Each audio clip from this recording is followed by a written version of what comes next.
मराठा समाजाचा आरक्षण लढा गेले 42 दिवस चालू आहे आणि आता तो अंतिम टप्प्यात आलेला आहे।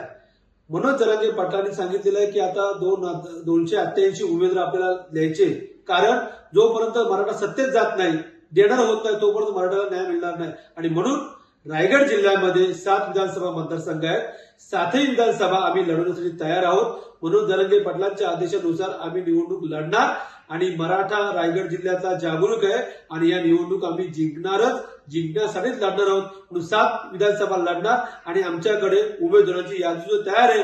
मनोज जरांगे पाटलांनी जाहीर केले की उमेदवार जाहीर करा, त्या दिवशी आम्ही उमेदवार जाहीर करू आणि प्रचार सुरू करू आणि जिंकण्यासाठी आम्ही निवडणूक लढणार आहोत।